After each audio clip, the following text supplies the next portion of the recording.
ये पेज के ऊपर जो पॉइंट दे रखे हैं ये बहुत इम्पोर्टेंट पॉइंट है। आपकी 9th क्लास में भी आपके 5 चैप्टर है जिनके अंदर इन पॉइंटों की बात की जाएगी। उसके बाद आपकी क्लास की बात करूं तो मैं 9th 10th +1 +2 के अंदर भी इन पॉइंटों की बात की जाती है। बहुत ज़्यादा ज़रूरी पॉइंट है। थ्योरम वाले जो चैप्टर है उनको करने के लिए इनके बारे में पता होना ज़रूरी है। बात करते हैं कि जो पॉइंट दे रखे हैं इनकी खूबी क्या है, क्या दिखते कैसे है ये। अब पॉइंट के ऊपर आते हैं। पॉइंट की बात की जाए,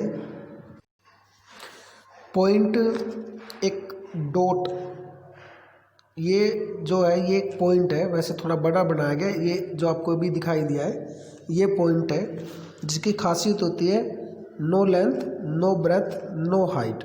ना तो इसकी कोई लंबाई होती है, ना कोई चौड़ाई और ना कोई ऊंचाई। अब बात करते हैं लाइन की। लाइन, ये लाइन है जिसकी खासियत होती है कि इसको कभी हम माप नहीं सकते, ये दोनों तरफ चलती है, कभी भी नहीं माप सकते। ये जो मैंने आपको पेज के ऊपर बना के दिखाया ये गलत है। क्यों गलत है? क्योंकि हम लाइन को कभी नहीं बना सकते हैं। बस ये आपको शो करने के लिए थोड़ा सा दिखाया। ये एरो ये बता रहे कि चल रही है, चलती हुई दिखाई दे रही है। तो लेंथ लाइन की जो लेंथ है इनडेफिनेट, माप नहीं सकते हम, पता नहीं है। ये दोनों डायरेक्शन में चलती है। अब बात आती है रे की। मैं आपको कुछ चित्र दिखा देता हूँ इससे संबंधित, ताकि आपको ये आपको डिटेलिंग दे रखी है। पॉइंट ये डॉट बना रखा है इधर। उसके बाद लाइन की बात करके दिखा रखी है, जैसे सड़कें हैं वैसे सड़कें एंडिंग हो जाती है। बट इसने बहुत बढ़िया तरीके से दिखा रखा है कि आप जैसे ही देख रहे हो दूर तक जाती हुई दिखाई दे रही है, ऐसे ही लाइन भी होती है। और रे की बात की जाए, यहाँ से रे की बात की जाए तो रे का एक एंड पॉइंट होता है, दूसरा एंड पॉइंट नहीं होता, दूसरी तरफ वो चलती रहती है। अब इसका एग्जांपल की बात करूँ तो इसने दे रखा है, अगर मैं और बात करूँ बैटरी की बात करते हैं।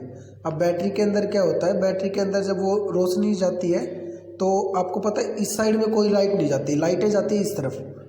तो इसका ये एंड पॉइंट है और ये इधर जा रही है।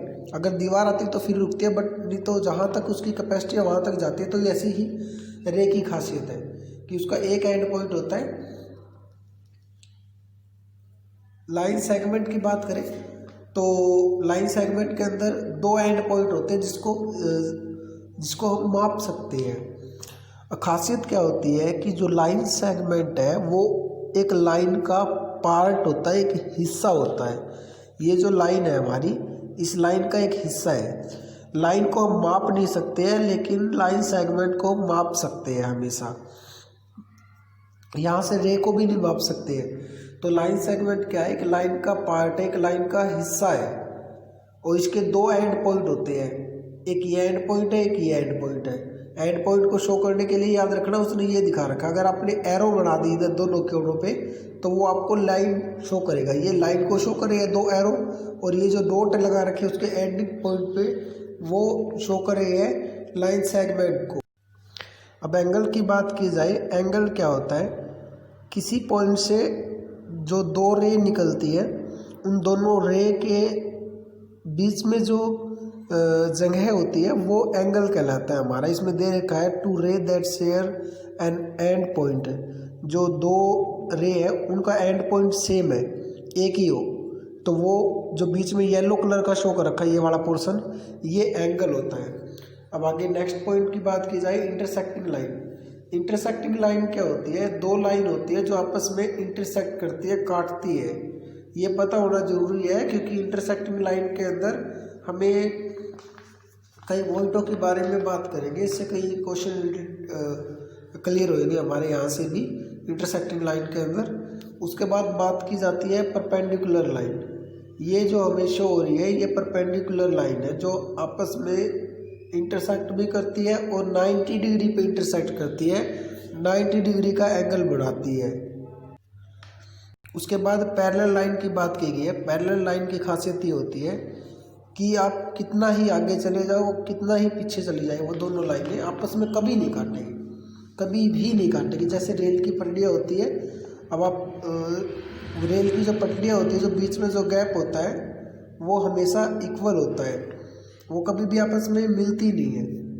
अब वो क्रॉसिंग तो जरूर करती है, उसको ध्यान नहीं रखना है, बट जो बीच में जिस पे पहिए चलते हैं रेल के, उनके बीच में जो गैप होता है वो सेम होता है, इक्वल होता है। अगर कम ज़्यादा हुआ तो एक्सीडेंट के चांस हो जाते हैं। तो इस बात को थोड़ा ध्यान रखना है। ये थोड़ा छोटा सा एग्जाम्पल है, उसको याद रखने का।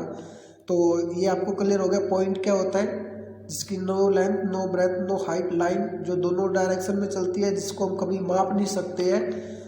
लाइन सेगमेंट जिसके दो एंड पॉइंट होते हैं, जिसको हम माप सकते हैं। जो लाइन का एक पार्ट होता है रे, जिसका एक एंड पॉइंट होता है। माप हम इसको भी नहीं सकते हैं, इसकी भी इनडेफिनेट लेंथ होती है, इसकी डेफिनेट लेंथ होती है, जिसको माप सकते हैं। एंगल, दो रे जिनका सेम एंड पॉइंट हो, उनके बीच में जो येलो कलर का शो हो रहा है वो हमारा एंगल होता है। इंटरसेक्टिंग लाइन, जो दो लाइन आपस में इंटरसेक्ट करती है किसी एक सिंगल पॉइंट के ऊपर, वो इंटरसेक्टिंग लाइन कहलाती है।